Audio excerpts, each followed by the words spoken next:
Well, we're speaking here as part of the Politics Talk project with Mr. Joe Leinen, who's an MEP from Germany and is the chairperson of the Environmental Committee. Mr. Leinen, thank you very much for agreeing to speak with us. I suppose I would start by asking you about the priorities of your own committee.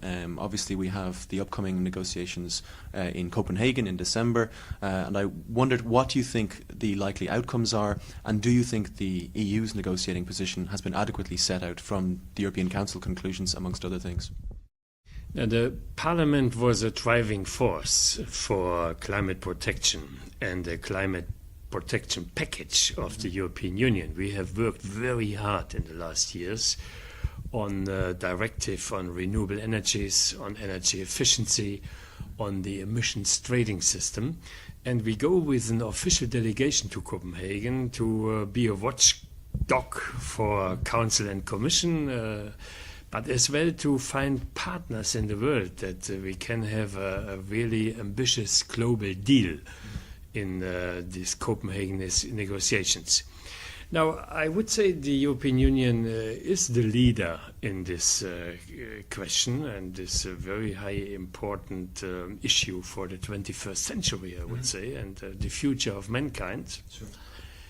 We are ambitious in reducing our own CO2 emissions.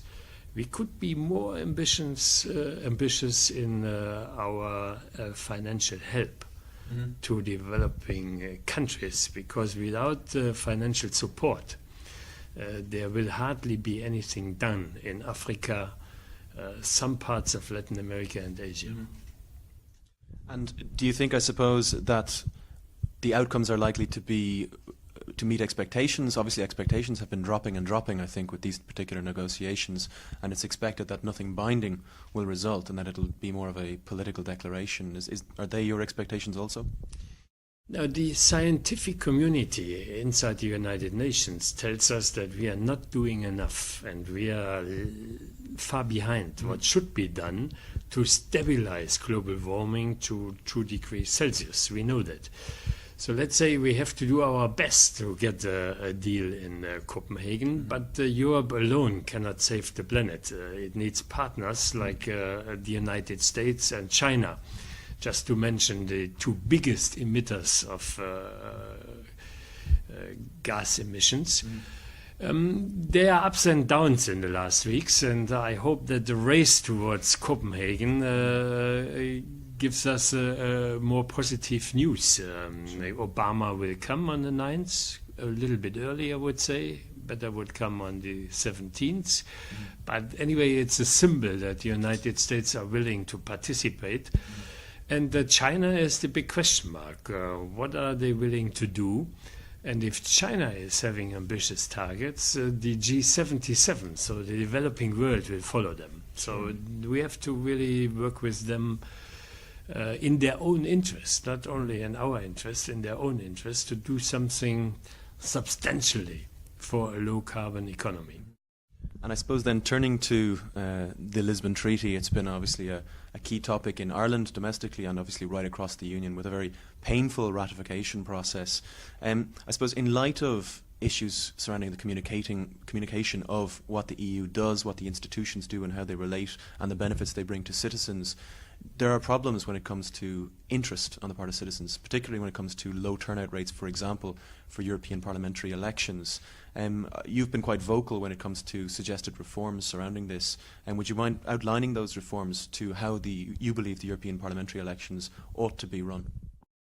Yeah, we have definitely a problem of communication, but as well the problem to connect with the citizens wherever they live in these 27 member states. And we have 500 million people in the European Union, and we cannot build a European Union without the citizens. We need the citizens, because we get punished by negative votes, by frustration. If it comes to a popular vote like in the Irish referendum, people punish the political class and the EU institutions for not talking with them enough and informing them and communicating. So European elections, of course, are a highlight every 5 years. So we are living in a parliamentary democracy on a national level that we know very well, but as well on the European level. And we have big deficits that practically we have not European elections, but 27 national election campaigns for candidates who want to be member of European Parliament. And that is a huge difference. And I hope that we can close the gap and find a European electoral system, if you want, with some elements that would be very important. For example, to have European-wide circumscriptions, or call it European lists, for what we have already, European political parties, so that people could vote for a political family with candidates from most or all member states. That would really change the debate, would make it transnational and not only locked in the national inside-looking political controversy. That would be an interesting reform, certainly from an Irish perspective, which would be quite a change given the current situation in Ireland. But I suppose then also turning, when it comes to communicating Europe, turning to the democratising mechanisms and instruments which have been introduced by the Lisbon Treaty.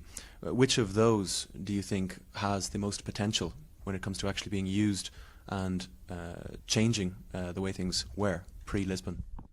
Yeah, the Lisbon Treaty is a big step forward to reduce the democratic gap, and we have lots of elements for direct as well as for indirect intervention and participation in policy making on the European level.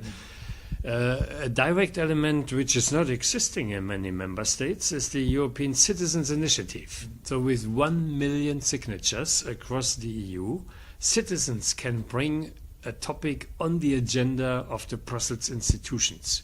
And I think the European Parliament will take care that this issue is really dealt intensively. Then I would say that all citizen chambers have been strengthened. Parliaments are the direct elected bodies from the citizens, and the national parliaments have a lot more to say. But the winner of the Lisbon Treaty is definitely the European Parliament.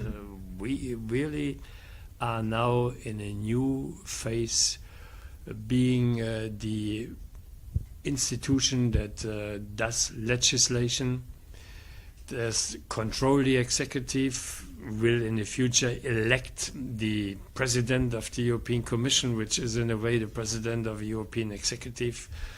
And we have budget rights, so no euro will be spent without the okay from the European Parliament.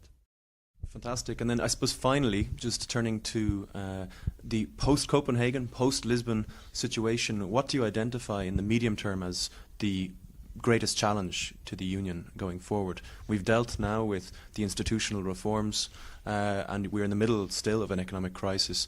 In this context, what do you think is the biggest medium-term challenge?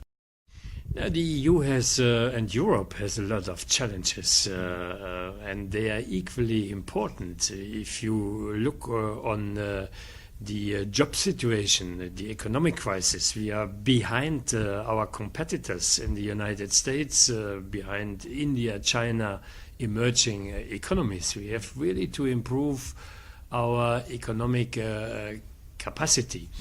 We have a deficit in the social dimension of Europe. The gap between the richer and the poor gets bigger and bigger. Of course, environment protection, climate change, low carbon economy will stay a big issue in the next years. But let me say, a big challenge is as well to look outward and not only inward. Europe is a global player, and the world expects from Europe responsibilities and really action. So we cannot rely always that our American friends are doing the job, or letting a gap for countries like Iran or others who we don't feel really well with. So the foreign policy, the security policy, with the new High Representative Lady Ashton, which is in a way the European foreign minister, with her colleagues from the 27 member states, they have to formulate a strategic goals of this European Union towards our neighbors. And we have many neighbors around the Mediterranean basis, lots of crises, unsolved problems. in the eastern part of Europe. Look on the Caucasus, look on Ukraine, look on Belarus. This is our foreign policy, but then as well about the global issues. Mr. Leinen, thank you very much for agreeing to speak to us, and I wish you the very best in your committee and later on this month. Thank you very much.